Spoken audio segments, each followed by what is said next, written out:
नमस्कार मित्रों, स्वागत है एक बार फिर से आपका अपने चैनल से वीडियो बूस्टर। पिछले एपिसोड में हम लोगों ने देखा इस प्रकार से महादेव ने ये बताया कि यदि भक्ति और सामर्थ्य, बुद्धि और पुरुषार्थ, इन दोनों का जब समावेश होता है तो व्यक्ति जो है वो संसार का सर्वोच्च पद प्राप्त करता है। लेकिन वही सर्वोच्च पद प्राप्त करने के उपरांत उसके मन में अहंकार स्वतः ही जन्म ले लेता। उस अहंकार पे वश कर पाना ही बहुत ही प्रबल कार्य है, जो इस रावण से नहीं हो पाता। एक स्टोरी दिखाई जा रही रावण से जुड़ी हुई। माता पार्वती ने ये बताया कि मुझे याद है जब ब्याह हुआ था हमारा, तो एक महल था स्वर्ण का। मेरा एक सपना था कि हमारा एक घर हो, तो वो स्वर्ण निर्मित करके जैसा मुझे चाहिए था वैसा रावण ने दिया है। देखते हैं आगे क्या स्टोरी पता चलती है, क्योंकि रावण जला ने उस महल में दिया। तो ये क्या किया आगे रावण ने क्या किया ये हम पता करेंगे। तो शुरू करते हैं एपिसोड 163 पार्ट।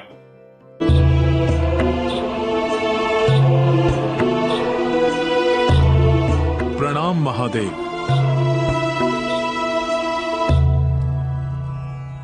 तुमने रात दिन परिश्रम करके पार्वती के लिए इस भवन का निर्माण किया है। मैं तुम्हारी निष्ठा और भक्ति से प्रसन्न हूं। कोई वरदान मांगो रावण। प्रभु, आपकी आज्ञा से ही ये भवन संभव हुआ है। मुझे ये भवन ही वरदान या उपकार के रूप में प्रदान कीजिए। परंतु ये भवन तो तुमने पार्वती के लिए बनाया था, अब तुम स्वयं ही इसे लेना चाहते हो। हाँ प्रभु, मैं इस भवन को लंका ले जाना चाहता हूं।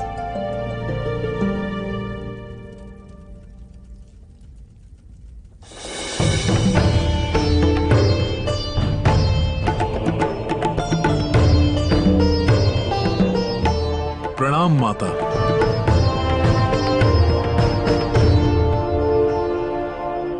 रावण, मैं तुम्हारी भक्ति से प्रसन्न हूं।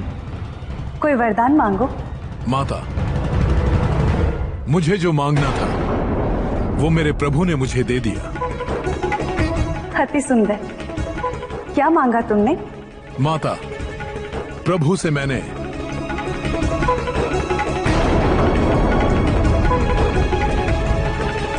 ये भवन मांगा है।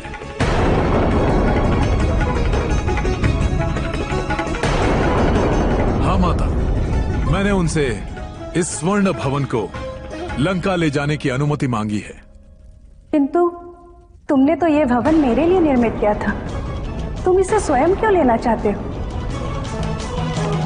और स्वामी ने इसकी अनुमति भी दे दी। ठीक है, जैसे प्रभु की इच्छा। अगर वे चाहते हैं तो तुम इसे लंका ले जा सकते हो।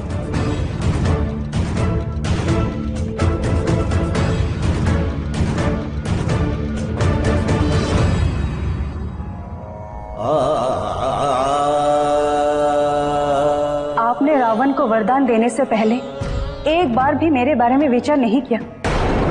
या पार्वती, परंतु वरदान तो वरदान होता है। रावण मेरा सबसे बड़ा भक्त है और स्वयं उसने मुझसे कुछ नहीं मांगा। मैंने उससे कहा कि वो जो चाहे वर मांग ले।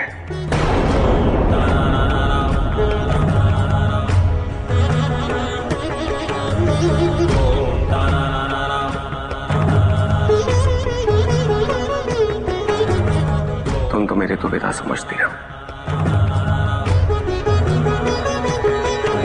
अवश्य समझती हूँ स्वामी।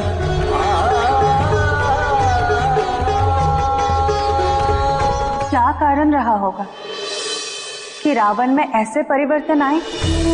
मनुष्य समय के साथ परिवर्तित होता है। समय किसी भी मनुष्य को महत्वाकांक्षी बनाकर पतित कर देता है। लंकेश मात्र लंका का ही राजा नहीं, अपितु तीनों लोगों का स्वामी है। इतनी सफलता तो महान प्राणियों को भी विचलित कर देती है। ये कोई अस्वाभाविक बात नहीं है। बल, प्रतिष्ठा और ऐश्वर्य का अभिमान पुनः स्वाभाविक है। रावण में अपने बल और पौरुष का अभिमान, अपने राज्य का अभिमान इतना बढ़ गया है कि उसे अपनी भक्ति, अपनी विद्वता और अपने ज्ञान का विस्मरण हो गया है। हमारा भक्त यदि विलग हो गया है तो यह आवश्यक नहीं कि हम भी उनसे मुंह फेर लें। मैंने मुंह नहीं फेरा पार्वती, परंतु जब तक एक भक्त मुझे नहीं पुकारता, मेरा उसके पास जाना उचित नहीं।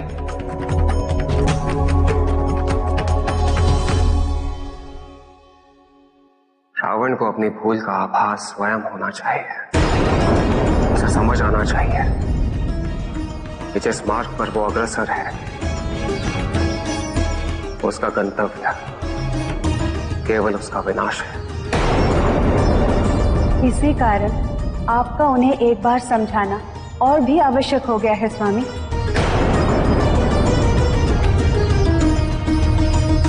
यदि आप कहती हैं तो मैं एक प्रयास अवश्य करूंगा, परंतु मुझे नहीं लगता कि उसका हृदय परिवर्तित होगा। यदि वो आपकी बात नहीं मानता है तो मैं जानती हूं कि मुझे क्या करना है और किससे बात करनी है।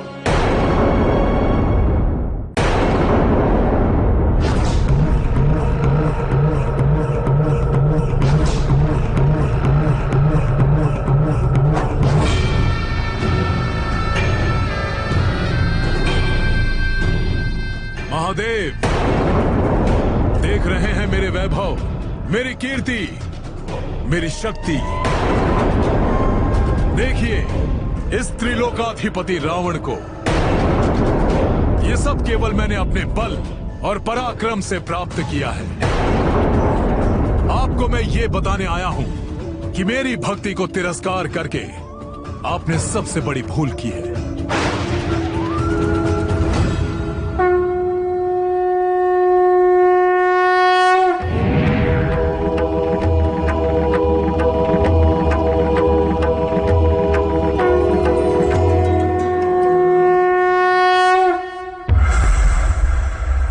मेरे आगमन का कारण नहीं पूछोगे?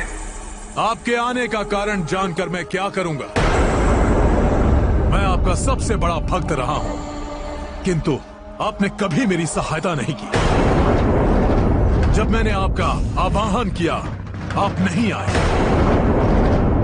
आज भी आप अपनी इच्छा से आए हैं और अपनी ही इच्छा से चले जाएंगे। ऐसी भक्ति से क्या लाभ है? आपका आना जाना, होना या ना होना, अब मुझ पर इसका कोई प्रभाव नहीं पड़ता है। लंकेश, क्या यह उचित नहीं होता कि तुम अपने आचरण पर विचार करते कि क्यों मैंने तुम्हारी सहायता नहीं की? परंतु तुम्हें तो ज्ञात ही नहीं कि तुम अपने पद से कितना भटक चुके हो। भटक नहीं चुका हूं, अभी तो मुझे यह अनुभूति हो चुकी है, इस संसार में किसी और पर आश्रित रहना अपने को दुर्बल रखना है। और ये मैंने आपके ही आचरण से सीखा है। किंतु जब से मुझे आभास हो गया है, तब से मैं मात्र अपने ऊपर ही विश्वास करता हूं। क्या तुमने ये सोचने का प्रयास किया कि तुम्हारी सहायता ना करके संभवतः मैं तुम्हें कोई संदेश देना चाह रहा था? प्रश्नों का क्रम आरंभ ना करें तो आप ही के लिए उचित होगा। मैंने अपनी भक्ति से प्रसन्न कर आपको लंका लाने का प्रयास किया, किंतु आपने क्या किया? विश्वासघात।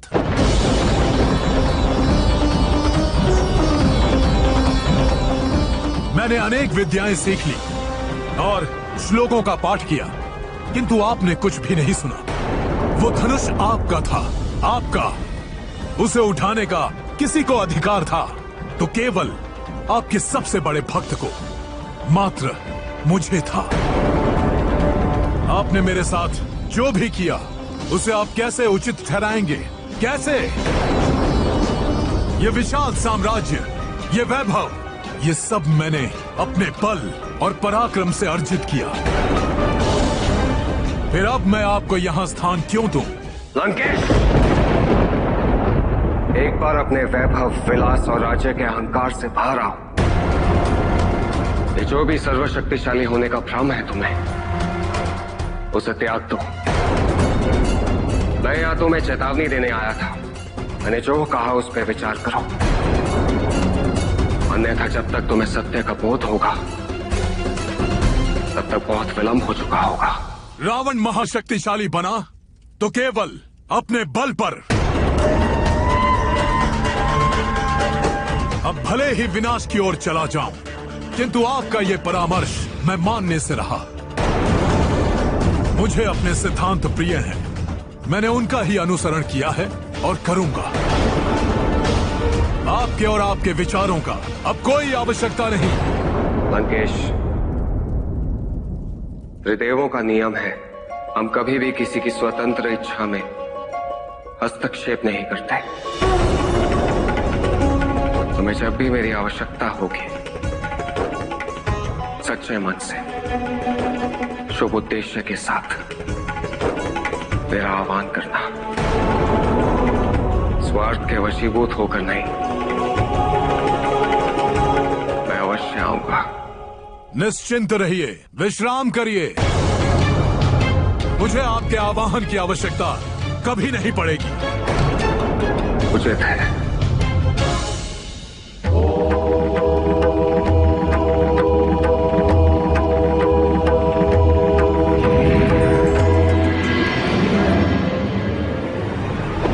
रावण की ये बहुत दिली इच्छा थी कि महादेव पार्वती समेत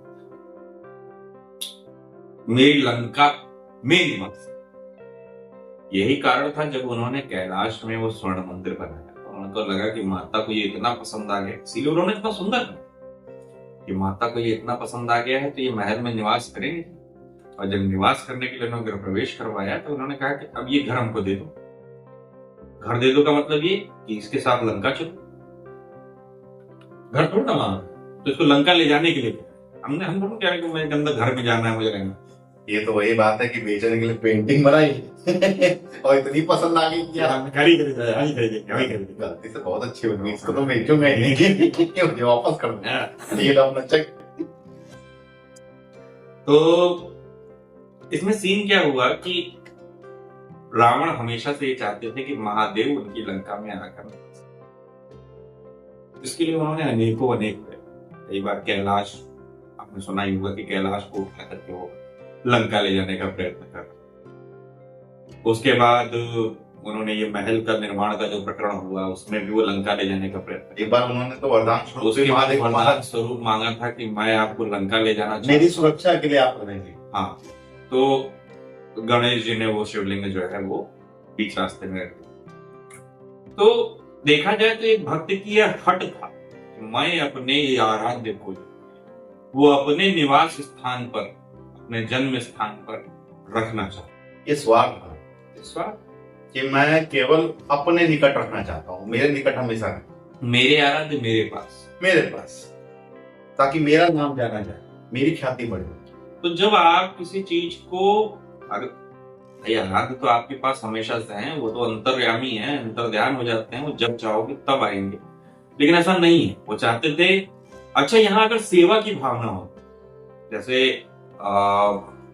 सेवा की भावना में बताता गरुड़ की माता कद्रु और विनीता के पुत्र जो है, जो उस प्रकरण में एक नाग वंश से शेषनाग और एक इधर से गरुड़, ये दोनों लोग सेवा भाव से इस पृथ्वी को छोड़ करके वैकुंठ गए ताकि एक द्वारपाल बन सके, दूसरा क्षीर सागर में उनकी श्री नारायण की।